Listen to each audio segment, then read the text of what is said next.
وآلہ وعطرتہ الطیبین الطاہرین المعصومین المظلومین المنتجبین المیامین سیما علی بقیت اللہ فی الارضین وحجتہ علی العالمین اللہم اجل لہ الفرج ولعنت اللہ علی اعدائہم اجمعین اما بعد فقد قال اللہ عز وجل فی کتابہ المبین وفرقانہ المتین وقرآنہ المجید بسم اللہ الرحمن الرحیم اليوم اکملت لکم دینکم واتممت علیکم نعمتی ورضیت لکم الاسلام دینا۔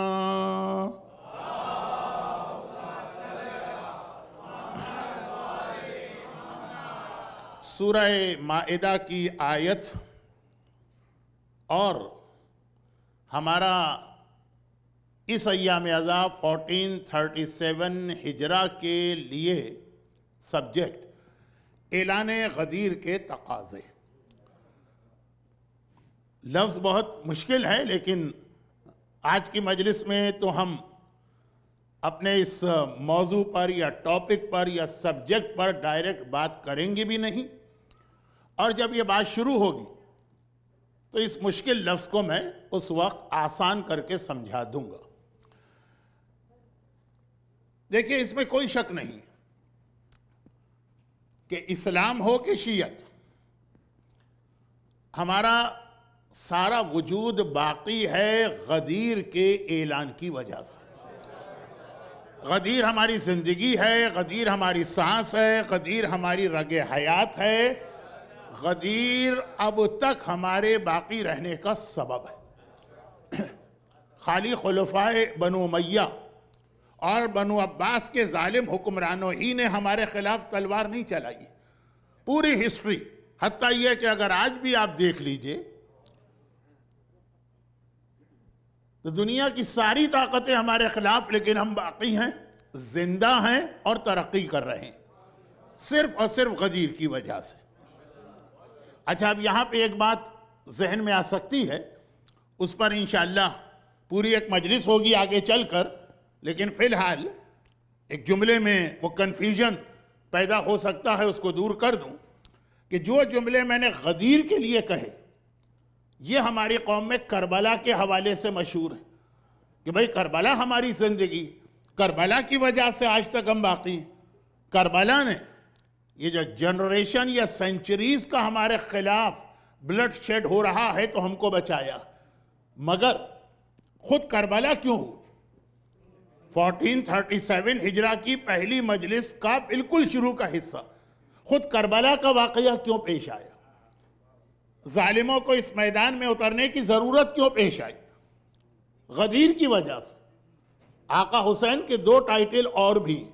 آقا حسین کا ایک ٹائٹل ہے شہید ولایت، اعلان ولایت کی وجہ سے آقا حسین شہید ہوئے، اور دوسرا لقب ہے قربان غدیر۔ لفظ قربان جناب زینب کے اس جملے میں ہے جو کربلا سے رخصت کے وقت آقا حسین کا لاشا دیکھ کر آسمان کی جانب اللہ کو مخاطب کر کے کہا تھا کہ خدا بندہ یہ ہمارے خاندان کا قربان ہے، یہ قربانی۔ تو آقا حسین خود کربلا میں اتنا بڑا جہاد غدیر کی وجہ سے کر رہے ہیں۔ اگر غدیر کا اعلان نہ ہوتا تو کربلا کا واقعہ بھی پیش نہیں آتا۔ یہ تو میں نے صرف اس لیے ابھی سے کہہ دیا کہ کنفیوژن کریٹ نہ ہو کہ غدیر کے بارے میں جو بات میں نے کہی یہ تو کربلا کے بارے میں کہنا چاہیے، نہیں، اصل واقعہ غدیر۔ مگر میرا سوال یہ کہ غدیر کے اعلان کو کیا ہم غدیری، بلکہ اس کائنات میں پوری یونیورس میں صرف اکیلے ہم غدیری ہیں اور کوئی غدیری نہیں، کیا ہم نے غدیر کے اعلان کو کبھی سمجھا بھی ہے؟ کبھی یہ غور بھی کیا ہے کہ غدیر میں کہا کیا گیا؟ ایک بات یاد رکھیے گا کہ قرآن ہو کہ حدیث، اس میں جتنے بھی اگر، مگر، لیکن یعنی ifs and buts آتے ہیں ان کی اہمیت بہت زیادہ ہے۔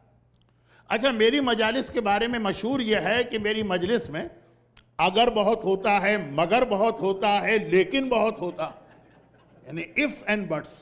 بلکہ ابھی ایک مہینہ بھی نہیں ہوا، مینا کے میدان میں حج کی آخری جو مجلس میں پڑھتا ہوں، اس میں ایک صاحب بہت غور سے، بالکل پتہ نہیں کون سے علاقے کے تھے، بہت غور سے کھڑے ہوئے سن رہے تھے اور کوئی چیز اپنی انگلیوں پہ کاؤنٹ کر رہے تھے. آئیے آگے تشریف لائیے مولانا.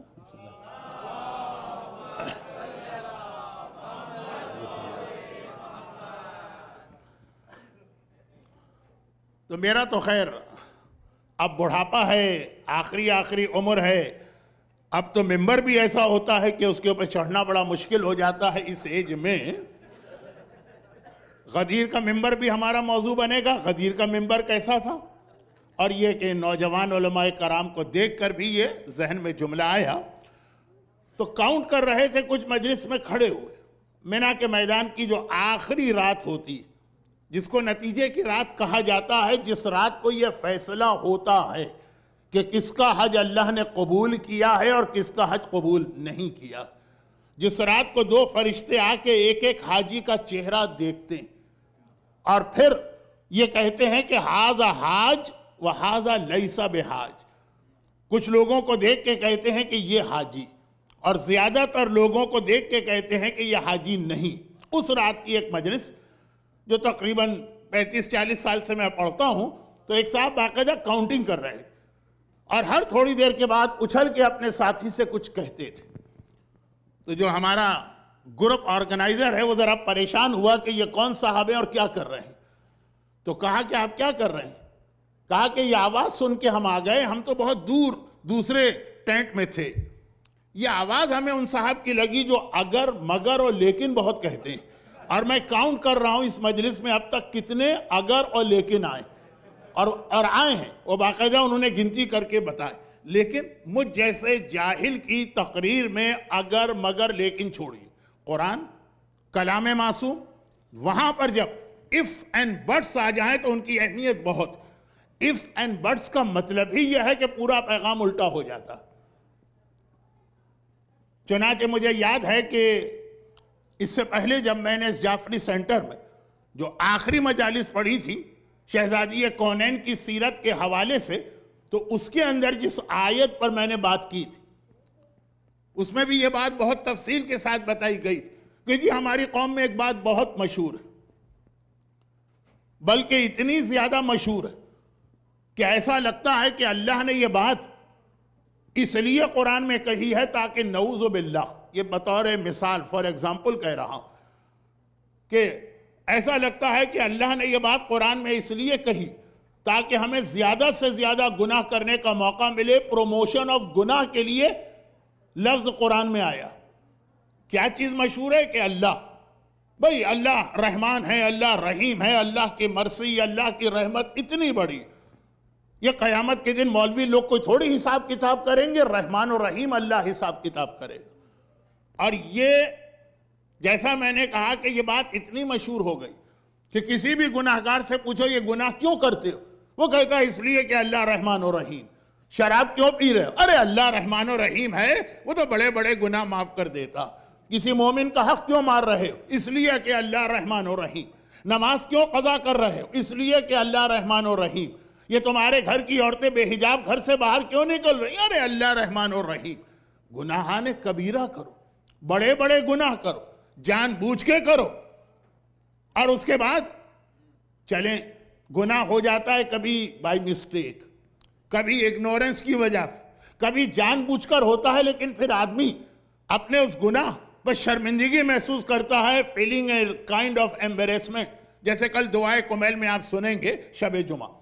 لیکن یہ کچھ نہیں، گناہ بھی کرو اور اس کے بعد اپنے گناہ پر جم بھی جاؤ اور صرف یہ ایکسکیوز لے کر آؤ کہ اللہ رحمان و رحیم. یعنی اگر اللہ قرآن میں رحمان و رحیم کی بات نہیں کرتا تو ہم شراب سے اپنے آپ کو بچا لیتے اور ہم نمازیں ریگولر پڑھتے اور ہمارے گھر کی عورت اپنا حجاب بھی کر لیتی اور ہمارے مردوں کے چہرے پہ داڑھی بھی نظر آ جاتی. یہ 2-3 جملے میں نے اس لیے کہے تاکہ کنفرم ہو جائے کہ صادق حسن نماز پڑھ رہے ہیں، مجلس پڑھ رہے ہیں، ان کی مجلس ہو داڑھی کا ذکر نہ آئے، ان کی مجلس ہو اور حجاب کا ذکر نہ آئے. لیکن لیکن بڑے بڑے گناہ، یہ چھوٹے گناہ، چھوٹا گناہ بھی کبھی بڑا ہو جاتا ہے، لیکن یہ آج کی مجلس کا ٹاپک نہیں۔ تو اب بڑے بڑے گناہ، اگر اللہ اپنی رحمت کا اعلان نہ کرتا تو ہم اپنے آپ کو گناہ سے بچاتے۔ اللہ اپنی رحمت بتا کے گناہوں کو پروموٹ کر رہا ہے، نعوذ باللہ۔ کبھی کبھار کچھ لوگوں کا، کچھ مومنین کا اسٹائل یہ ہوتا، لیکن جیسا کہ میں نے اس سے پہلے جو لاسٹ ٹائم میں نے جعفری سینٹر کا وزٹ کیا تھا، اس وقت پہلی مجلس میں عرض کیا تھا کہ اللہ نے قرآن میں یہ اعلان بھی کر دیا کہ میں رحمان و رحیم تو ہوں، لیکن ہر ایک کے لیے نہیں ہوں۔ میری رحمت بٹ کے ساتھ ہے، میری رحمت اف کے ساتھ ہے۔ سورہ نساء کی وہ آیت، جس آیت سے پہلے والی آیت 64 آج شاید ہماری مجلس میں آدھی مجلس کے بعد آئے، کیونکہ آج کا ہمارا سبجیکٹ وہی ہے۔ اس کے بعد کی آیت 65، اور اس کا ایک ریفرنس یہ بھی ہے کہ یقیناً اس مجمع میں بھی کچھ لوگ ہوں گے جو اسی سال حج کر کے آئے ہوں گے۔ ہر سال حاجی ہو یا عمرہ کر کے آنے والا ہو، یہ آیت تو اس کو اچھی طرح سے یاد ہوتی، کیونکہ یہ والی آیت قرآن میں تو ہے، مگر رسول خدا کی زیارت کا پارٹ بنا کر ہر اس مومن کو جو زیارت کے لیے مدینے گیا ہے، چاہے حج پہ گیا ہو چاہے عمرے پہ گیا ہو، یہ آیت پڑھوائی جاتی۔ اور ڈیورنگ حج اور عمرہ رسول خدا کی زیارت آدمی صرف ایک بار نہیں پڑھتا، صبح پڑھتا ہے، دوپہر پڑھتا ہے، شام پڑھتا ہے، رات پڑھتا ہے، جتنی مرتبہ حرم میں جاتا زیارت پڑھتا ہے تو یہ آیت پڑھتا۔ اور وہ آیت کیا ہے؟ جس کے اندر اللہ نے اپنی رحمت کا قرآن میں جہاں جہاں اعلان کیا، اس کی ایک بہت اہم کنڈیشن بتا دیا، اف کے ساتھ یا بٹ کے ساتھ۔ وَلَوْ أَنَّهُمْ إِذْ ظَلَمُوا أَنفُسَهُمْ جَاءُوكَ فَاسْتَغْفَرُوا اللَّهَ وَاسْتَغْفَرَ لَهُمُ الرَّسُولُ لَوَجَدُوا اللَّهَ تَوَّابًا رَحِيمًا۔ یہ گناہگار اللہ کو رحیم پائیں گے، اللہ رحیم ہے ان گناہگاروں کے لیے، لیکن وہ لیکن آ گیا، آپ بھی اگر کاؤنٹ کرنا چاہیں تو کاؤنٹنگ شروع کریں، لیکن کنڈیشن یہ ہے کہ اے رسول یہ تیرے پاس آئیں اور تو ان کے حق میں دعا کرے۔ اب دیکھیے رحمت کا کنسپٹ ہی قرآن نے چینج کر دیا۔ اللہ ہر ایک کے لیے رحیم نہیں ہے، اللہ ان کے لیے رحیم ہے جو رسول کے پاس آئیں گے اور رسول کو اپنے اور اللہ کے بیچ میں ایک وسیلہ اور ایک واسطہ بنائے، تب اللہ رحیم ہے۔ اب یہ پہلے گناہگار کہتا ہے کہ اللہ رحیم، میں ہر گناہ کر سکتا ہوں، رسول کو راضی کرنا، رسول کو خوش کرنا، یہ ایک اف یا بٹ آ گیا۔ اب اس آیت پر چونکہ میں 7 دن اپنے لاسٹ وزٹ میں بات کر چکا ہوں تو مزید بات نہیں کرتا، میں تو غدیر خم کے حوالے سے بات کر رہا ہوں۔ غدیر خم میں یہ جو اعلان ہے کہ فَهَذَا عَلِيٌّ مولا، یہ علی مولا، مگر اس سے پہلے کیا کہا گیا؟ علی ہر ایک کا مولا نہیں، علی ہر ایک کے لیے مولا نہیں، علی ہر ایک کا مولا ہے، لیکن علی کی ولایت اسے ملے گی جو اس سے پہلے ایک شرط ہے، من کنت مولا۔ پیغمبر نے کہا پہلا مولا میں ہوں انسانوں میں، اللہ تو ہے ہی ولی، لیکن جس کا میں مولا ہوں اس کے لیے علی مولا۔ رسول کی ولایت کو پہلے ماننا، ولایت رسول، اس کے بعد پھر ولایت علی آ رہی، تو رسول کی ولایت پہلے اور ولایت رسول کے حوالے سے ایک ایسی بات عرض کرنا ہے آج کے دن جس میں اتنے سارے اسلامک ہسٹری کے واقعات میرے ذہن میں ہیں، اور آپ حضرات نے اس میں سے کچھ چیزیں میری مجلسوں میں سنی بھی ہیں، لیکن بہت ہی شارٹ کر کے بات کو پھیلانے کا فائدہ نہیں ہے۔ ولایت رسول پہلے، یعنی اصل ولایت انسانوں میں، اللہ کی ولایت کو چھوڑ رسول کی ہے، اس کے بعد اس ولایت رسول کے نتیجے میں ولایت علی ہمارے سامنے آتی ہے، اور ولایت رسول کا پہلا ریکوائرمنٹ، پہلا تقاضا، اعلان غدیر کے تقاضے، پہلا تقاضا ولایت رسول کا یہ کہ جو رسول کہہ لیں، جو رسول کہہ دیں، جو رسول ڈیسیشن لے لیں، جو رسول ہمیں آرڈر دے دیں، کوئی وائے نہیں چلے گا آنکھیں بند کر کے بلائنڈلی اس کو فالو کرنا۔ آج کل ہمارے ینگسٹر اور یوتھ، وہ تو ہماری مجلسوں میں آتے نہیں ہیں due to the communication gap, ان کے لیے تو ہمارے قابل احترام شیخ عباس پنجو صاحب اتنی دور سے تشریف لائے ہیں، لیکن وہ مجلسوں میں نہیں آتے ہیں، پھر بھی ان کا ایک اسٹائل ہوتا ہے اسلام کو سمجھنے کا کہ جی اسلام کی وہ چیز ان کو چاہیے، یا یہ کہیے کہ وہ اسلام کو اس طرح سے انڈرسٹینڈ کرنا چاہتے ہیں کہ بھئی اسلام میں یہ حکم آیا، اس کا فائدہ کیا ہے، اور وہ فلاں چیز جو اسلام نے بتائی ہے آج کی دنیا تو کہہ رہی ہے کہ اس کے اتنے نقصانات ہیں، جو واجبات ہیں اس کے نقصانات. مثلا چھوٹی سی بات، جس علاقے سے میں آ رہا ہوں وہاں پہ میڈیا میں یا گورنمنٹ کے لیول پہ نہیں لیکن انڈیویجول لیول پہ جب ہماری کوئی عورت کسی ڈاکٹر کے پاس جاتی ہے کوئی بیماری،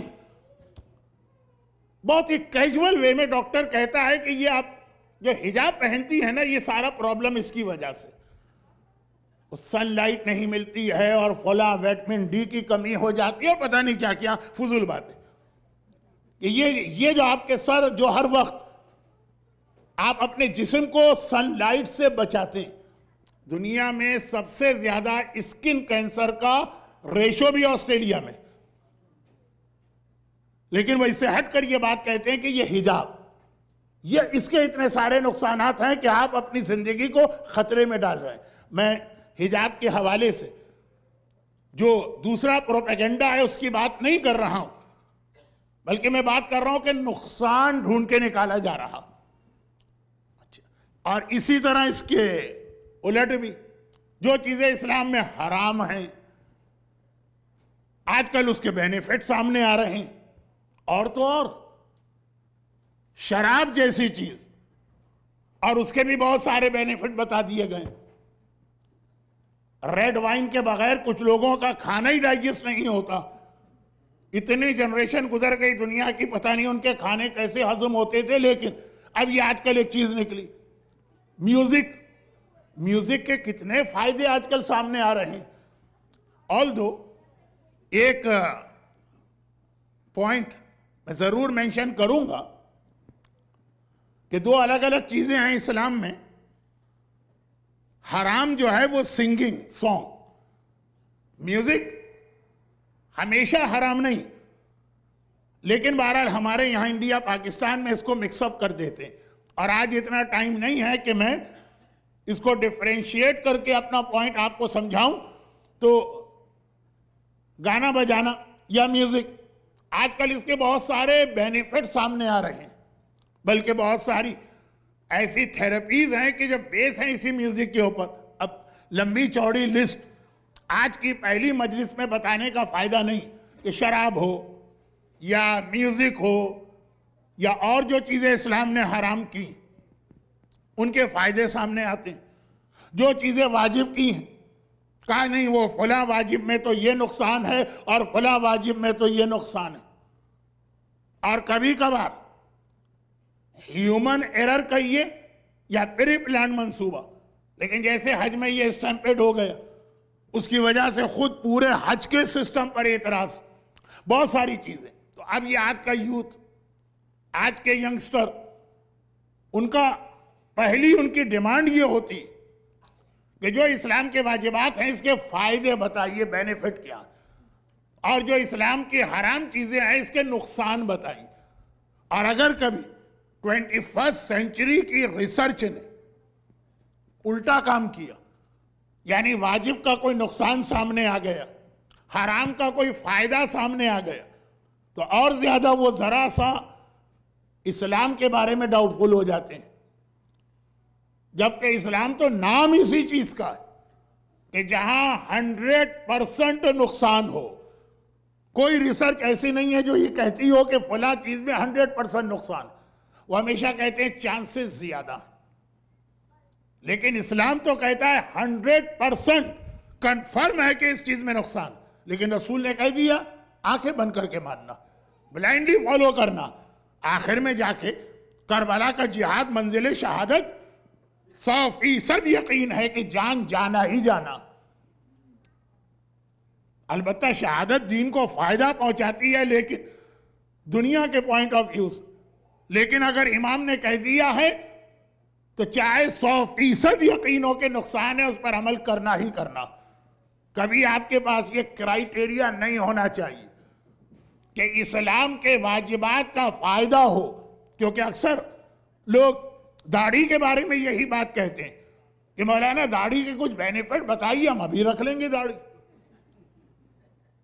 اگر بینیفٹ چھوڑیں 100% شور ہو جائے کہ اس کے نقصانات بھی ہیں، یعنی سب کے لیے جرنلائز قسم کے نقصانات، تب بھی وہ رکھنا، کیونکہ غدیر کے اعلان کا پہلا حصہ من کنتو مولا، پہلے میری ولایت کو میرے مولا ہونے کو مانو، میں تمہارا ماسٹر ہوں، اور تمہیں اس طرح سے میرے آرڈرز کو ماننا ہے جس طرح ذو الشہادتین نے مانا تھا۔ پیغمبر کے ایک بہت مشہور صحابی، شروع میں جب میں ان کی سٹوری پڑھتا تھا تو 50 منٹ میں تو خالی ان کی سٹوری کمپلیٹ ہوتی تھی، لیکن چونکہ اب اتنا یہ واقعہ پڑھ لیا گیا ہے کہ آپ میں سے ہر ایک کو بائی ہارٹ یاد ہوگا، تو بہت سمرائز کر کے اس کا نتیجہ اور غدیر کے اعلان سے اس کو میچ کرنا، اور پھر ہماری گفتگو مولا کی ولایت پہ شروع ہوگی۔ لیکن پہلے یہ سمجھیے کہ خزیمہ ابن ثابت انصاری پیغمبر کے ایک ایسے صحابی جنہیں مولا نے نہج البلاغہ کے خطبے میں یاد کیا، مولا کا وہ ٹائم پیریڈ جب دنیا کو چھوڑے ان مسلمانوں نے جن پر اور جن کے بچوں پہ علی نے احسان کیا، علی سے اس طرح سے منہ پھیر لیا، علی کو اس طرح سے اگنور کرنے لگے۔ یہ لفظ اگنور جنت البقیع کی زیارت کی دعاؤں میں آیا، تو اس طرح سے منہ پھیر لیا کہ اس راستے پہ لوگ نہیں چلتے تھے جس راستے پہ میرا مولا چل رہا۔ کیوں؟ ریزن کیا تھا کہ ہم تو علی کو سلام نہیں کریں گے، لیکن اگر علی نے سلام کر لیا تو کہیں علی کو جواب نہ دینا پڑے، وہ علی کے سلام کا جواب دینے کو تیار نہیں۔ جب وہ حالت تھی تو مولا نے کبھی کنویں میں منہ ڈال کے اپنی فریاد، بہت ہی مشہور واقعہ اور میسم تمال کی روایت، اور آج بھی شہر کوفہ اور نجف کے درمیان وہ جگہ ہے جس کے بارے میں کہا جاتا ہے، بلکہ نجف کے اندر خیر وہ کنواں، مولا فریاد کر رہے ہیں کنویں میں منہ ڈال کے، اور کبھی کچھ خطبات میں میرے مولا نے اس طرح سے کمپلین کی کہ ایک خطبے کے اندر پیغمبر کے چند صحابیوں کو یاد کیا، اور اس میں یہ تھا این ابن تیہان، کہاں ہے پیغمبر کا وہ صحابی، کہ آج اگر یہ ہوتے تو اس انداز سے اہل بیت پہ ظلم نہ ہوتا۔ ذرا سوچی، مشکل کشائے کائنات، مولائے کل، جس کے ہاتھ میں ساری کائنات کی طاقتیں ہیں، وہ اگر ان لوگوں کو یاد کر رہا اور کہہ رہا کہ یہ لوگ میری مدد کے لیے ہوتے تو اتنا ظلم نہ ہوتا، ان اصحاب رسول کا اسٹیٹس کتنا ہائی ہوگا۔ ہم اتنا ہمارے پاس ٹائم ہی نہیں کہ کبھی ہم اصحاب رسول و اصحاب امام میں ان وفادار صحابیوں کو یاد کریں جن کے لیے عجیب انداز سے معصومین نے پریس کیا، تعریف کی۔ مولا کا جملہ کتنا بڑا، یا جیسے امام معصوم صادق آل محمد امام جعفر صادق علیہ السلام اصحاب اجماع میں سے کچھ کے بارے میں جملہ ارشاد فرمایا۔ اب یہ مولا کا واقعہ چھوڑ کر میں اس جملے کی جانب کیوں آیا ہوں؟ صرف ایک جملہ، اس لیے کہ اس جملے پر بیس کر کے اس عشرے میں کم سے کم 1 یا 2 مجالس پڑھی جائیں گی۔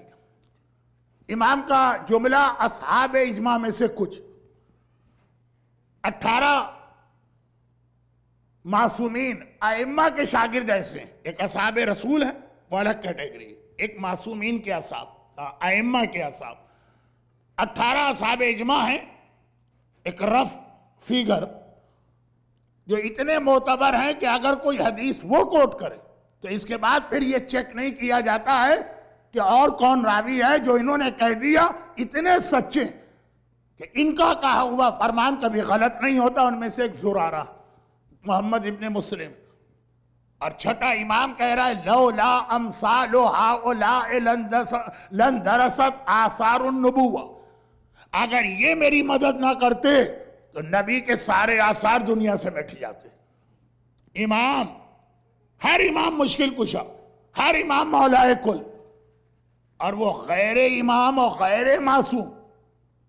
اور وہ جملہ بڑھا دوں جس کی وجہ سے میں نے یہ حدیث پڑھی، ہم جیسے انسان مولا کی سیرت کو کوئی واقعہ پیش آ جائے، آپ ایک جملہ کہیں گے اور صحیح بھی، علی کہاں ہم کہاں، شہزادی کی سیرت کو کوئی واقعہ پیش آ جائے، ہماری عورتیں ایک جملہ کہیں گی اور صحیح کہیں گی، ارے کہاں شہزادی کونین، کہاں ہم جیسے گناہگار۔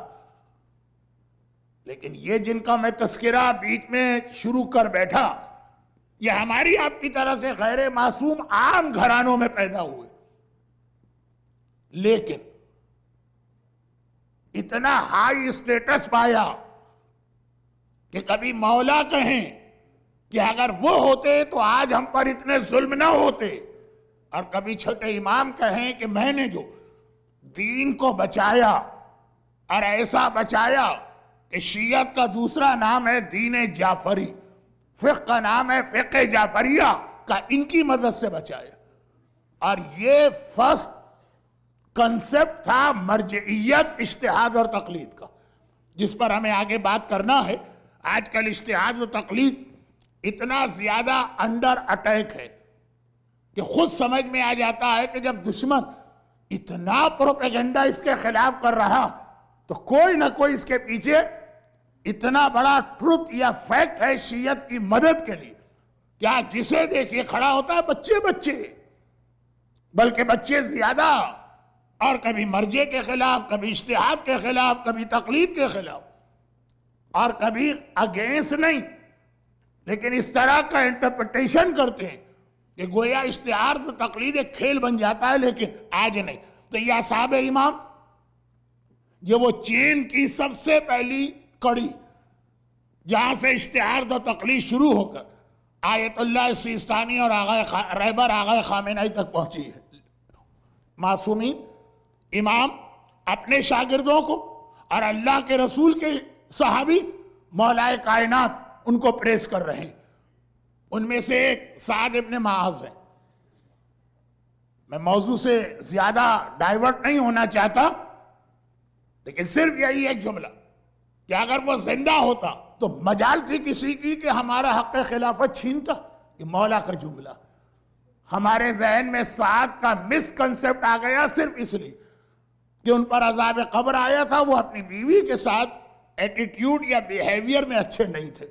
یہ عظیم عظیم صحابی خزیمہ ابن ثابت انصاری، جنہیں مولا نے نہج البلاغہ کے خطبے میں یاد کیا، اور کس طرح یاد کیا؟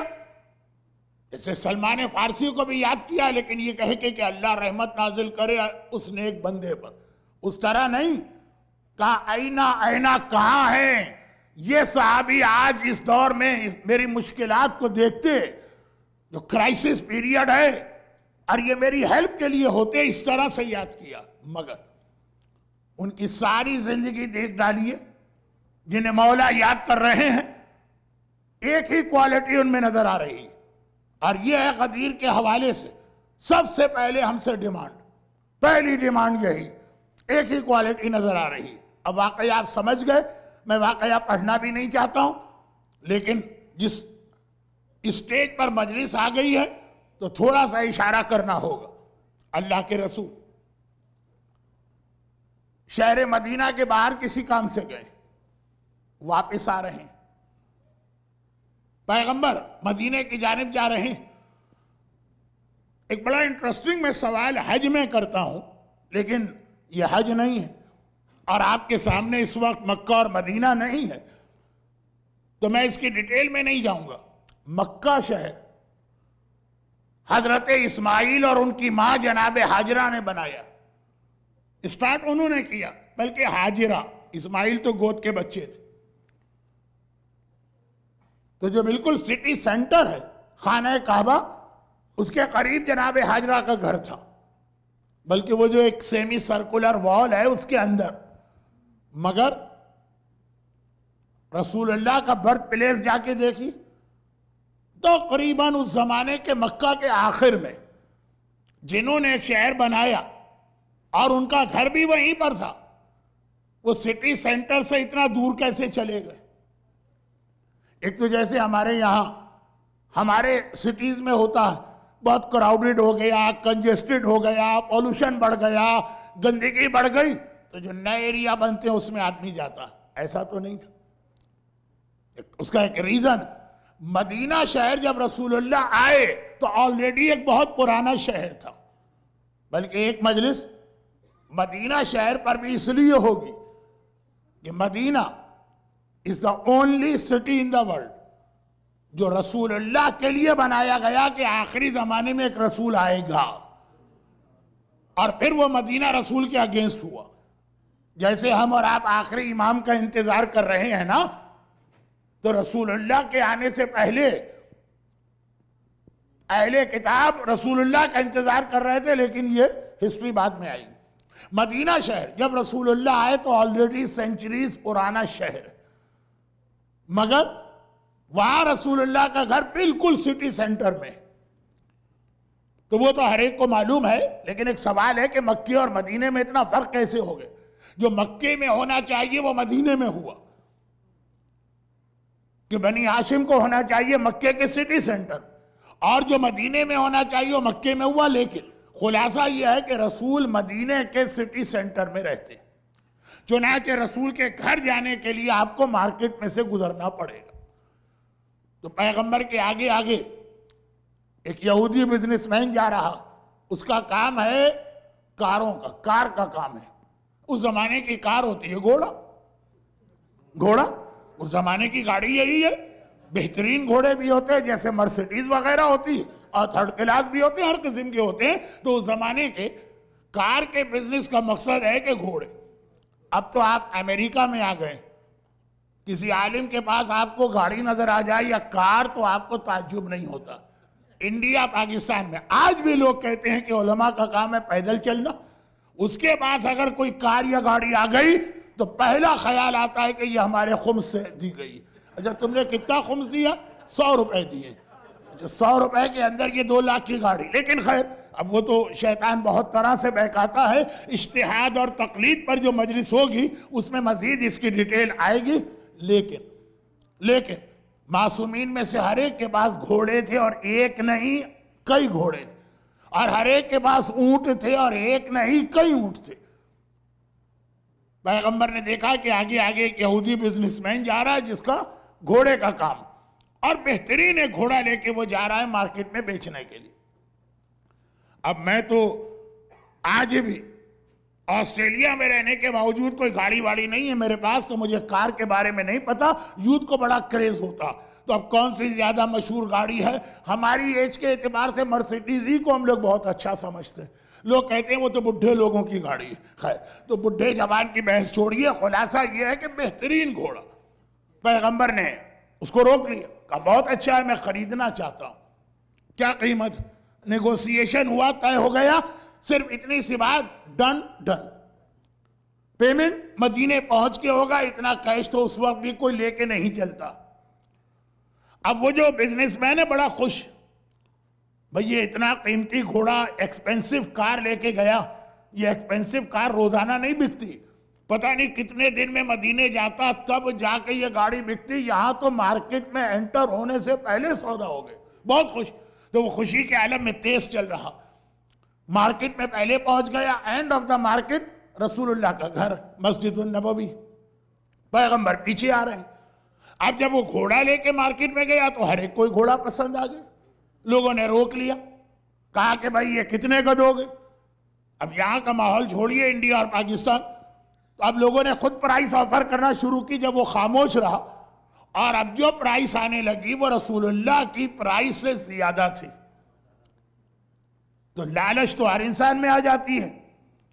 اس نے سوچا کہ مثلا 1 ملین کی یہ چیز میں نے بیچی ہے, 1.5 ملین کا گاہک سامنے کھڑا ہے, وہ خود سے آفر کر رہا.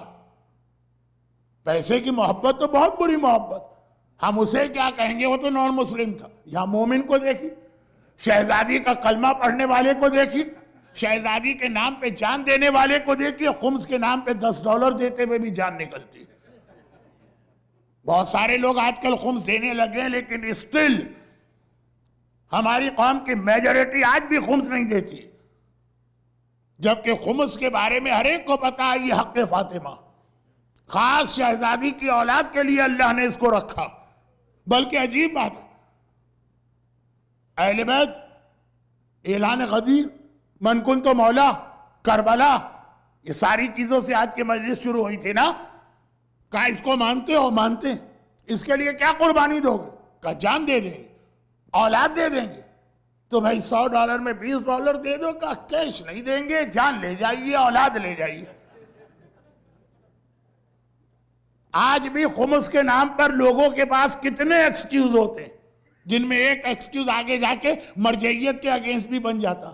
ہاں بھائی ہم تیار تو ہیں خمس دینے کو, مگر ان کو دیں, یہاں تو پیسہ ہمارا ویسٹ ہو رہا.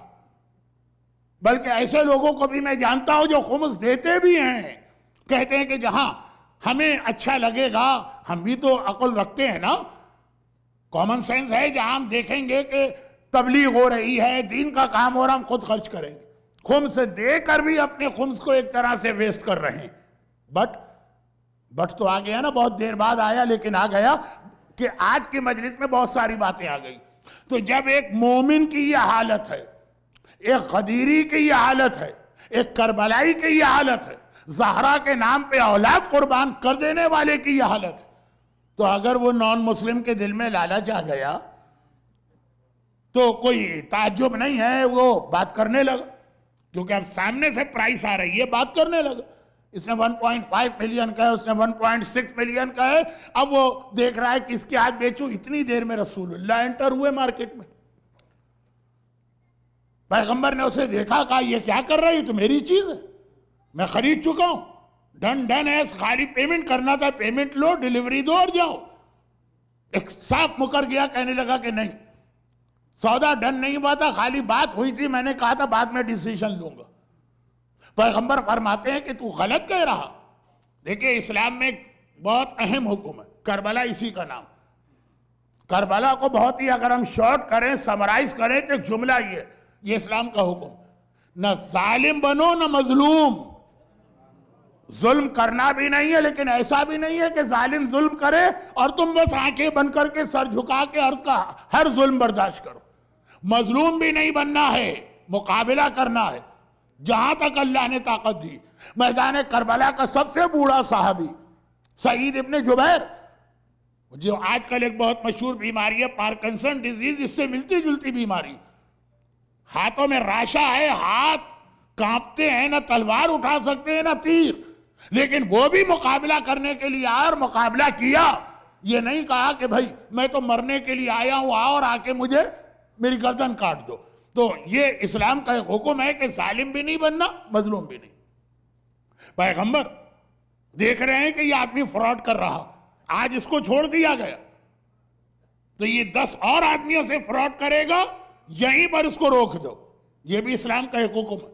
مولا نے جو نہج البلاغہ میں آقا حسن کے نام وصیت نامہ لکھوایا, اس میں ایک جملہ کہ معافی بہت اچھی چیز ہے, مگر غلط آدمی کو معاف نہ کرنا, جس کی وجہ سے اس میں اتنی ہمت آئے گی, وہ جسارت کرے گا, وہ دوسروں پر ظلم کرنے لگے گا.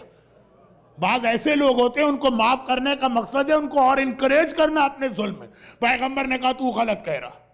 اس نے پھر وہی بات کہی جو کامن سینس, کہا کہ آپ کا یہ کہنا ہے کہ یہ ٹرانزیکشن ڈن ہو گئی تھی, سودا ہو گیا تھا, اور میں کہہ رہا ہوں نہیں ہوا تھا. کوئی وٹنس, چیز تو اس کی ہے، گھوڑا اس کا. اگر پیغمبر نے خرید لیا تو اس کا کوئی وٹنس ہونا چاہیے. اب پیغمبر نے چاروں طرف دیکھا، مارکیٹ میں سارے کے سارے جو بائر تھے وہ تو مسلمان تھے، وہی لوگ کھڑے ہوئے بات کر رہے تھے. پیغمبر نے دیکھا اور کہا کہ بھئی تم میں سے کوئی میرا وٹنس بنتا ہے کہ میں نے یہ گھوڑا خرید لیا. اب ہر آدمی پریشان ہوا. دیکھیں کچھ لوگ متقی ہوتے ہیں اور کچھ سپر متقی ہوتے ہیں. اب ہر آدمی پریشان ہوا. یا رسول اللہ آپ کی بات صحیح ہوگی لیکن ہم نے زندگی میں کبھی جھوٹ نہیں بولا، جو چیز ہم نے دیکھی نہیں ہے ہم اس میں کیسے وٹنس بن جائے. آخر وہی حالت ہوئی جو میدان خندق میں تھی کہ پیغمبر نے نام لینا شروع کیا. اچھا تم میرے وٹنس بنو. نام سے بھی فائدہ نہیں ہوا. نہیں، ہم بہت ہی متقی آدمی ہیں، ہم نے جو چیز نہیں دیکھی، جو جب ہم وہاں موجود نہیں تھے ہم گواہی نہیں دے سکتے. پیغمبر بھی مزے لے لے کے ہر ایک سے بات کر رہے ہیں. اتنے میں یہ خزیمہ ابن ثابت وہاں سے گزرے. پیغمبر نے روک لی، کہا کہ اے خزیمہ کیا تم میرے وٹنس بنو گے کہ گھوڑا میں نے خریدا؟ کہا یا رسول اللہ میں گواہی دیتا ہوں یہ گھوڑا آپ نے خریدا. I bear witness. اچھا آپ دیکھیے رسول کو ایک مسئلہ سمجھانا تھا، بات گھوڑے کی نہیں تھی. اگر بات گھوڑے کی ہوتی تو پیغمبر اب اس نان مسلم سے کہتے یہ آ گیا وٹنس بتاؤ. نہیں، اس کو تو چھوڑ دیا. جو پیغمبر کا فیور کر رہا ہے نا، پیغمبر نے اسی سے کراس کوسچننگ شروع کر دی. یا رسول اللہ اتنے بڑے مجمع میں ایک آپ کے فیور کا نکلا اور آپ اسی کے پیچھے پڑ گئے. کہا کہ اے خزیمہ تم تو تھے ہی نہیں، مجھے بھی پتا ہے تمہیں بھی پتا ہے، پھر تم نے کیسے گواہی دی؟ لوگ میری مجلس کے بارے میں بھی ایک جملہ کہتے ہیں، کہا رسول اللہ، کہا مجھ جیسا جائے. مولانا ہمیں آپ کی مجلس اس لیے اچھی نہیں لگتی کہ دوسرے لوگ آتے ہیں وہ دوسروں کو برا کہہ کے چلے جاتے ہیں. آپ آتے ہیں آپ تو ہم ہی کو برا کہنے لگتے ہیں. تو اب جو آدمی آیا بیٹھا بیچارہ اتنی رات گیا، معلوم اسی کو برا کہا جا رہا. کون سنے گا مجلس؟ لیکن اللہ کے رسول خزیمہ سے کہہ رہے، ان سے کچھ نہیں کہا. جنہوں نے پیغمبر کا فیور نہیں کیا ان سے کچھ نہیں کہا. اس سے کہنے لگے کہ تم نے کیسے گواہی دی؟ کہا یا رسول اللہ میں نے اس لیے گواہی دی کہ یہ تو ایک گھوڑے کا مسئلہ ہے، گھوڑے کی کیا ویلیو ہے. آپ کے کہنے پر بغیر دیکھے ہم نہیں تھے، صرف آپ کے کہنے پر ہم نے اتنی بڑی بڑی باتیں مانی. آپ نے کہا میں رسول ہوں، ہم نے مانا. آپ نے کہا قرآن اللہ کا کلام ہے، ہم نے مانا. آپ نے کہا جنت ہے، ہم نے مانی. آپ نے کہا جہنم ہے، ہم نے مانا. آپ نے کہا قیامت ہے، ہم نے مانا. ہر چیز ہم نے آپ کے کہنے پہ مان لی. اور ایک گھوڑے کے مسئلے پر ہم یہ آرگومنٹ شروع کر دیں کہ ہم تو تھے ہی نہیں، آپ کی بات مانے تو کیسے مانے؟ پیغمبر نے کہا انتا ذو الشہادتین، آج سے تم ایک گواہ دو کے برابر ہو، تمہاری گواہی ایک ہو مگر is equal to 2 یعنی کمپلیٹ گواہی ہے. یہ اسلام ڈیمانڈ کرتا ہے. یہ من کنتو مولا کا مطلب ہے. جو رسول نے کہہ دیا آنکھیں بند کر کے ماننا ہے، فائدہ ہو تو ماننا ہے، نقصان ہو تو ماننا ہے، اس کے بینیفٹ سامنے آئے تو ماننا ہے. ابھی ہڈن ان دا فیوچر بہت ساری اسلام کی چیزیں. لوگ کہتے ہیں کہ مولانا آپ کی ہم نے 2-4 مجلسیں سنی جس میں کچھ سائنس وائنس کے ذریعے سے آپ نے کچھ باتیں بیان کی. وہ اپنی جگہ، وقت آئے گا جیسے جوش نے کربلا کے لیے کہا تھا کہ انسان کو بیدار تو ہو لینے دو، ہر قوم پکارے گی ہمارے ہیں شب حسین. اسی طرح سے اسلام کے بارے میں بھی ایک وقت آئے گا، انسان کو کمپلیٹ تو ہونے دو. انسان کی نالج، ہر حکم ہر ایک کی سمجھ میں آئے گا. لیکن ابھی سائنس ہے انکمپلیٹ، اسلام ہے کمپلیٹ. انکمپلیٹ چیز سے آپ کمپلیٹ کو کیسے سمجھ سکتے ہیں؟ بہت ساری چیزیں ابھی فیوچر میں ہیں، لیکن یاد رکھیے ایک وقت آئے گا ہر چیز آپ کے سامنے آ جائے گی. اس وقت اگر ایمان لائے تو کیا فائدہ آج ایمان لانے کا ہے کہ جب ہم کسی پیٹر کی وجہ سے ایمان نہیں لاتے، اسمتھ کی وجہ سے ایمان نہیں لاتے، جان کی وجہ سے ایمان نہیں لاتے، آئنسٹائن کی وجہ سے ایمان نہیں لاتے، محمد کو اللہ کا رسول مان کے آنکھیں بند کر کے ایمان لاتے ہیں. جو اس نے کہہ دیا، نماز کا حکم دیا، داڑھی کا حکم دیا، حجاب کا حکم دیا، گیدرنگ کو حرام کیا، میوزک کی جو قسمیں حرام کی، شراب کو حرام کیا، انٹرسٹ کو حرام کیا، سور کو حرام کیا، جو اس نے کہہ دیا آنکھیں بند کر کے ہمیں ایمان لانا ہے، تبھی تو ایمان کا فائدہ ہے، وہی تو اصلی ایمان ہے، وہی تو ریل ایمان ہے۔ ورنہ کئی مثالیں میں دے سکتا ہوں لیکن آج ضرورت نہیں، جہاں اسلام کی وہ چیزیں جن کے فائدے دنیا کے سامنے آ گئے، نان مسلم نے بھی اس کو مان لیا۔ جب فائدہ آئے گا تو ہر آدمی مانے گا، ہر ایک کو فائدہ چاہیے۔ مومن کا تو امتحان یہی ہے، اس وقت مانو، اس وقت مانو جب کوئی نہ مان رہا ہو، اور اس وقت مانو جب صرف اور صرف رسالت و امامت پہ بھروسہ کر کے مانو گے۔ یہ ہے من کنت مولا، یہ ہے فہذا علی مولا۔ تو اب جو کہہ دیا، اور یہی سورہ نساء کی آیت نمبر 64 ہے، اور مزید باتیں آگے بڑھیں گی، لیکن اس میں ایک جملہ میں بہت عجیب کہنے جا رہا ہوں، جس کو آج سمجھاؤں گا نہیں، یہ سمجھاؤں گا میں انشاءاللہ کل یا پرسوں، وہ بھی زیادہ ڈیٹیل میں نہیں جاؤں گا کیونکہ میری پچھلے 2-3 سال کی مجلسوں میں اس سبجیکٹ پہ بات ہو گئی۔ اردو زبان کا مسئلہ ہے، اور آپ کی بھاشا غالباً گجراتی ہے یا انگریزی۔ ہمارے بزرگوں نے جنہوں نے اردو بنائی، ایک لفظ بہت سوچ سمجھ کے رکھا تھا جو آج چینج ہو گیا۔ آپ مجھ سے پوچھیں، میں تو لکھنؤ کا رہنے والا، درود بھیجا جاتا ہے، درود پڑھا نہیں جاتا۔ لیکن آج آپ خود اہل زبان میں سے بھی کئی لوگوں کو دیکھیں گے، اور ویسے شاعری میں، تقریروں میں، جنہوں نے اردو بنائی ہے انہوں نے کہا درود بھیجیے، انہوں نے یہ نہیں کہا کہ درود پڑھیے۔ اور آپ حضرات اگر گجراتی اسپیکنگ ہیں تو ایک بات کہہ رہا ہوں، یہ کوئی شرعی مسئلہ نہیں ہے، یہ میں آپ کے اوپر کوئی اعتراض نہیں کر رہا ہوں کہ نعوذ باللہ آپ کوئی گناہ کرنے جا رہے ہیں۔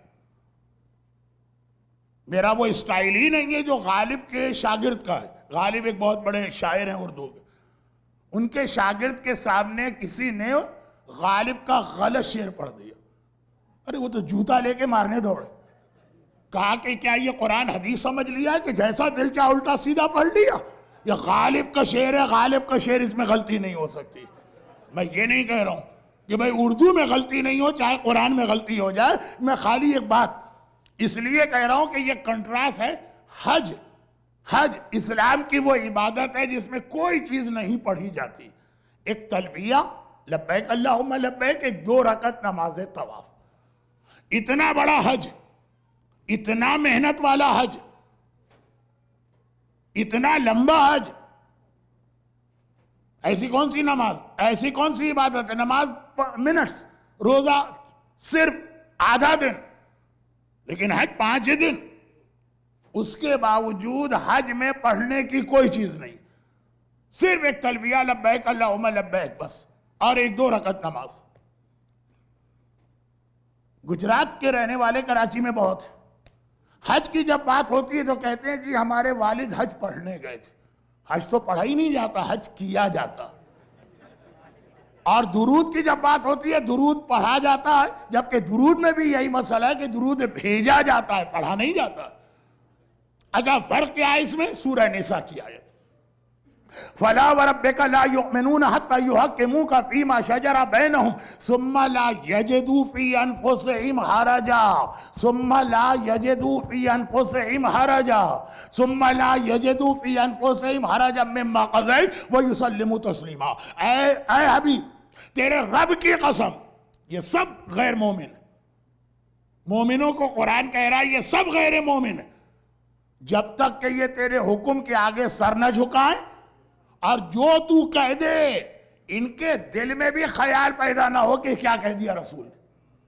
دیکھیں ایک تو ہوتا ہے عمل نہ کرنا، ایک ہے نہیں عمل کر رہے ہیں لیکن دل میں شک آ رہا ہے کہ آخر اس کا فائدہ کیا، آخر یہ کیوں کیا جا رہا۔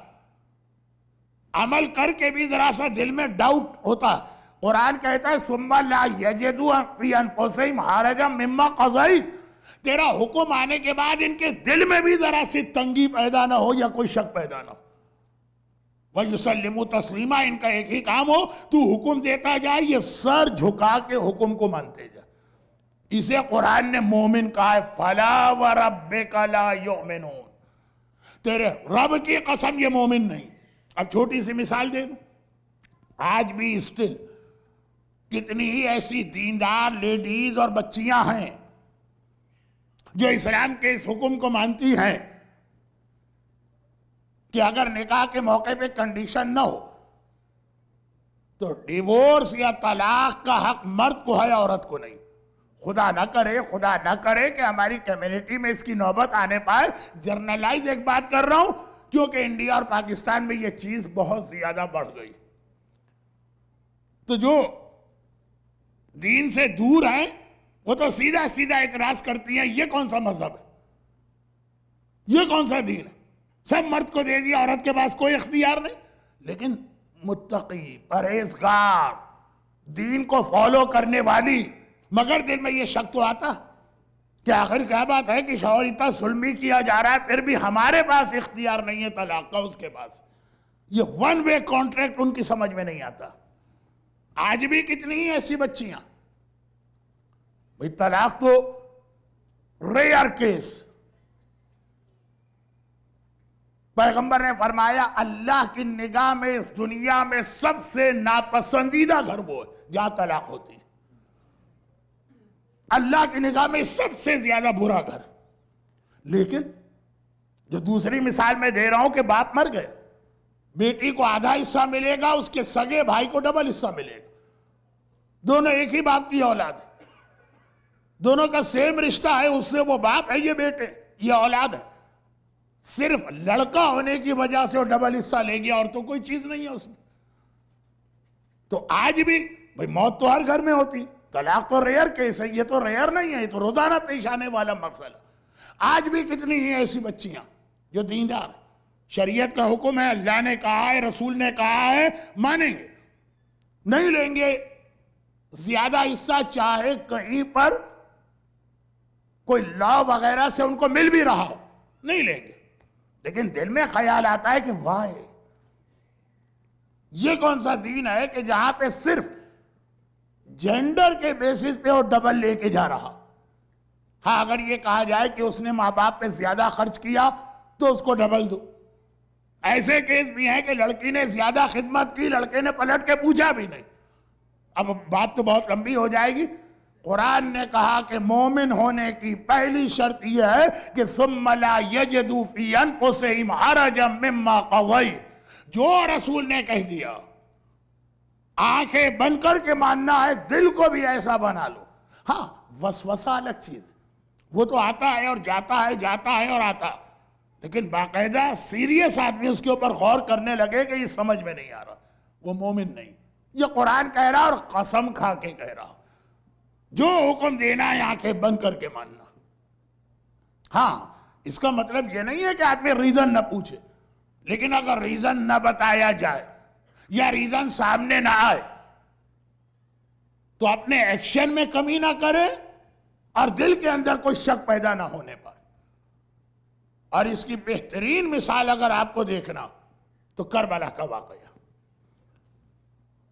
ایسے مومن جو آنکھیں بند کر کے حکم رسول مان رہے ہیں، اس کا بیسٹ ایگزامپل یا ماڈل آپ کو کربلا میں ملے گا.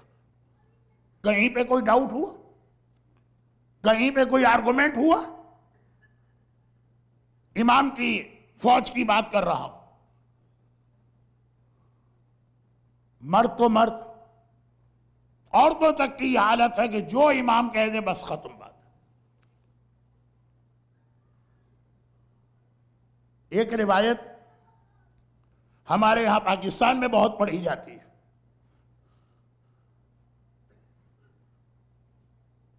بزرگ علماء اور خطبہ سے بہت سنی،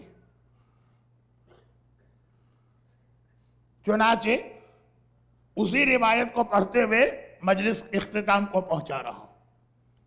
لیکن وہ جو بات میں نے مجلس میں کہی تھی کہ ہاں اسلام کے ہر حکم کا فائدہ ہے اور ہر حرام کا نقصان ہے.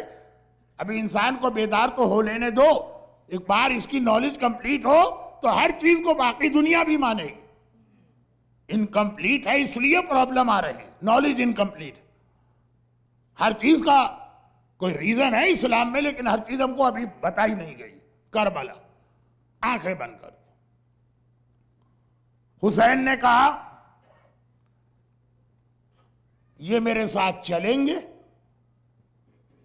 وہ فوراً تیار ہو، اور یہ نہیں چلیں گے. یہ بہت بڑا امتحان تھا. کسی ایسی فیملی میں دیکھیے کہ سارے فیملی ممبرز کسی سفر پہ جا رہے ہیں اور کسی ایک کو روکا جا رہا ہے. اردو میں کہتے ہیں اس کا دل چاہ رہا ہے، ہندی میں کہیں گے اس کا من چاہ رہا ہے، لیکن روکا گیا تو وہ رک گیا. اور پھر یہ بھی ذہن میں رکھیے گا، یہ بات بھی ہو رہی ہے بہت چھوٹی بچی کی.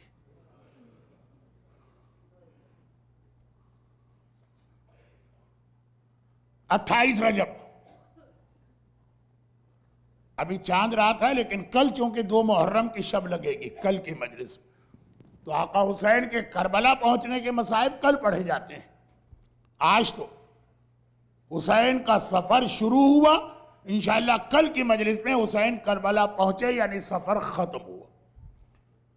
28 رجب حسین کو مدینے سے نکلنا. ایک مرتبہ قافلہ تیار کرایا گیا اور پھر حسین کا پیغام زینب کبریٰ تک پہنچا کہ خاندان کی عورتوں سے کہہ دو کہ ان کی سواریاں آ چکی ہیں، اس لیے ایک ایک کر کے وہ باہر آئیں، سواریوں پہ سوار ہو جائیں. اور دیکھو میں سب کو اپنے ساتھ لے جا رہا ہوں، صغرا کو اپنے ساتھ نہیں لے جاؤں گا. تو ہر بی بی صغرا سے ملاقات تو کر کے آ جائے لیکن کوئی بات نہ کرے. ایسا نہ ہو کہ صغرا کسی بی بی کی سفارش لے کے آ جائیں، صغرا کم سن بھی ہیں. حسین سب کو اپنے ساتھ لے جانا چاہتے ہیں، صغرا کو نہیں لے جانا چاہتے. وائی؟ کوئی ریزن؟ کبھی ذہن میں یہ آتا ہے کہ شاید صغرا لڑکی تھی اور یہ سفر بڑی مشکلات کا تھا تو حسین لڑکیوں کو نہیں لے جانا چاہتے تھے. لیکن جب میں نے لسٹ دیکھی، اس میں فاطمہ کبریٰ بھی گئی ہیں، اس میں سکینہ بھی گئی ہیں. جب دوسری لڑکیاں جا سکتی ہیں تو یہ بھی جا سکتی ہیں. کبھی دل میں خیال آتا ہے کہ صغرا تو بیمار ہیں، مگر جب میں نے دیکھا کہ آگے چل کے میرا آقا سجاد تو اس سے زیادہ بیمار ہونے والا، جب زیادہ بیمار جا سکتا ہے تو یہ صغرا کی تو بیماری بھی آخری سٹیج پر اب ٹھیک ہو رہی. کبھی دل میں خیال آیا کہ شاید صغرا کی ایج بہت کم ہے، لیکن جب لسٹ میں دیکھا کہ 2 ویک کا علی اصغر جا رہا ہے تو صغرا علی اصغر سے تو بڑی ہے. تو آقا وجہ کیا ہے؟ یہ ہمارے ذہن میں بھی آیا، صغرا کے ذہن میں بھی آیا ہوگا، لیکن بابا کا حکم آ گیا. صغرا نے بابا سے کوئی بات نہیں کی. دل میں خیال ہے کہ بیویاں آئیں گی، ماں بھی آئے گی، پھوپھی بھی آئے گی، بہنیں بھی آئیں گی، ان میں سے کسی سے کہوں گی کہ میری سفارش کر دے. لیکن ہر بیوی آتی ہے، امام کا حکم ہے اس لیے اتنا جلدی آتی ہے اور خدا حافظ کہہ کے چلی جاتی ہے کہ صغرا کو موقع ہی نہیں ملتا کہ کسی سے سفارش کی بات کرے. اور جب ساری بیویاں چلی گئیں جلدی سے مل کر تو آخر صغرا نے دیکھا میری مہربان پھوپھی ثانیہ زہرا زینب کبریٰ میرے حجرے میں داخل ہو گئی. صغرا کو پتا ہے کہ اگر زینب چلی گئی تو پھر کوئی سفارش کرنے والا نہیں. تو ادھر زینب نے بچی کے سر پہ ہاتھ رکھا، کہا صغرا بیٹی ہم سفر پہ جا رہے ہیں، چند دنوں بعد آئیں گے، خدا حافظ. صغرا نے تڑپ کے پھوپھی کا دامن پکڑ لیا اور کہا پھوپھی اماں بابا سے سفارش کر دیجئے، مجھے اکیلا چھوڑ کے نہ جائیں، مجھے ساتھ لے کے جائیں. اچھا آپ کو معلوم ہے کہ زینب کبریٰ کا ٹائٹل ہے شریکت الحسین. حسین کے جہاد میں حسین کی مددگار ہیں، تو اس وقت زینب حسین کی مددگار بن کے سامنے آئی. کہا صغرا گھبراؤ نہیں، چند دنوں کی بات تو ہے، ہم جا رہے ہیں پھر واپس آ جائیں گے. تسلی دے رہی ہیں بچی کو. لیکن صغرا تڑپ کے عجیب بات کہتی ہے پھوپھی اماں مجھے پتا ہے کہ آپ تو واپس آئیں گی، میرا بابا واپس نہیں آئے گا. ننھی بچی باپ کے بارے میں ایسا جملہ کہہ دے. زینب گھبرا گئی، صغرا یہ کیا کہہ رہی ہے؟ کہا پھوپھی اماں میری طبیعت تو ٹھیک ہے لیکن کل رات کو میرا دل گھبرا رہا تھا. آدھی رات کے بعد میری آنکھ کھل گئی, سارے گھر والے سو رہے تھے. میں حجرے سے نکل کے صحن میں گئی, میں نے دیکھا صحن کی دیوار کے ساتھ ایک سیاہ پوش بی بی بیٹھی ہیں اور بار بار کہہ رہی ہیں, ہائے میرا لال, ہائے میرا حسین. پھوپھی اماں میں پہچان گئی یہ میری دادی فاطمہ زہرا ہیں جو میرے بابا کا ماتم کر رہی. پھوپھی اماں میرا بابا واپس نہیں آئے گا, مجھے ساتھ لے چلی. ماں کا نام سنا اب تو زینب بھی بے چین ہو گئی. کہا سغرا بیٹی چل میں تیری سفارش کرتی ہوں. یہ کہے کہ سغرا کو لے کے حسین کے حجرے میں آئی. حسین نے دور سے یہ منظر دیکھا. ابھی زینب نے کچھ کہا بھی نہیں تھا, حسین نے روک دیا. حسین نے کہا زینب میں سمجھ گیا سغرا کو لے کے کیوں آ رہی. آپ کو یاد آ رہا ایسا ہی ایک جملہ حسین نے ایک بار اور بھی کہا تھا. آج مدینے میں 28 رجب کو کہہ رہے ہیں اور کل کربلا میں 10 محرم کی سپہر کو کہا تھا. جب سکینہ نے کہا تھا چچا عباس آئیے میں آپ کی سفارش کرتی ہوں, بابا نے آج تک میری کوئی بات نہیں ٹالی ہے, میں بابا سے کہے کہ آپ کو مقتل میں جانے کی اجازت دلواؤں گی. اور وہاں بھی حسین نے کہا تھا سکینہ عباس کی سفارش نہ کرنا, لیکن وہاں جملہ کچھ اور تھا. سکینہ اگر چچا کی ابھی سفارش کی بعد میں چچا بہت یاد آئے گا. جب تماچے لگ رہے ہوں گے, جب بدن پہ کوڑے پڑ رہے ہوں گے, یہی چچا یاد آئے گا جس کی سفارش کر رہی ہے. انشاءاللہ وہ تو 7-8 محرم کی مجلس میں تفصیل آئے گی. آج اتنی سی بات. حسین نے دیکھا زینب میں سمجھ گیا سغرا کو لے کے کیوں آ رہی ہو. دیکھ سغرا کی سفارش نہ کرنا, تیرا بھائی تیری ہر بات مانے مگر سغرا کی سفارش نہیں. زینب گھبرا گئی. کہا بھیا میری بچی نے قصور کیا کیا ہے کہ سب کو لے جا رہا, اسے نہیں لے جا رہا. حسین نے جواب دیا زینب زینب زینب تجھے پتا ہے نا میرے بعد کیا ہونے والا. بعض علماء تو یہاں تک کہتے ہیں کہ میرا مولا بچپنے میں زینب کو جب بہت چھوٹی تھی نماز فجر کے بعد مکان کے صحن میں لے کے اتنا ٹہلا کرتا تھا کہ زینب کے گھٹنے دکھنے لگتے تھے. ایک دن کہا بابا آپ مجھے اتنا کیوں چلا رہے ہیں. علی نے کہا زینب آج مشق کر لے, کل کربلا کی شام غریبہ یہی مشق کام آئے گی جب تیرے سوا لٹے قافلے کا پہرا دینے والا کوئی نہ ہوگا. زینب کو سب کچھ بتا چکے ہیں میرے مولا. حسین نے کہا زینب تجھے پتا ہے نا میرے بعد کیا ہوگا. میں اپنی ہر بیٹی کو کوفے اور شام کے بازاروں اور درباروں میں بے مقنا و چادر کے دیکھ لوں, لیکن سغرا کو بے مقنا و چادر کے نامحرموں کے درمیان نہیں دیکھ سکتا. مولا آخر وجہ کیا ہے. حسین کہیں گے وجہ یہ کہ میری باقی بیٹیاں یا میرے نانا رسول خدا کی شبیہ ہیں یا میرے بابا علی مرتضیٰ کی شبیہ ہے, لیکن میری فاطمہ صغرا میری ماں فاطمہ زہرا کی شبیہ ہے. حسین فاطمہ زہرا کی تصویر نامحرموں کے درمیان کوفے اور شام کے بازاروں میں بے مقنا و چادر. اجرکم علی اللہ الا ولعنت اللہ علی اعدائہم اجمعین. پروردگارا میرے مظلوم آقا اور میری مظلومہ شہزادی زینب کبریٰ اور صغریٰ کے ان مصائب کا واسطہ جو لوگ آج کی مجلس میں موجود ہیں, ان مومنین اور مومنات کو, ان کے گھروں کو, ان کے گھر والوں کو, ان کی اولادوں کو دنیا اور آخرت کی ہر مصیبت و پریشانی سے محفوظ فرما. پروردگارہ حسین کے بچوں کی بھوک اور پیاس کا واسطہ صاحبان ایمان کو روزی کے ہر امتحان سے محفوظ فرما.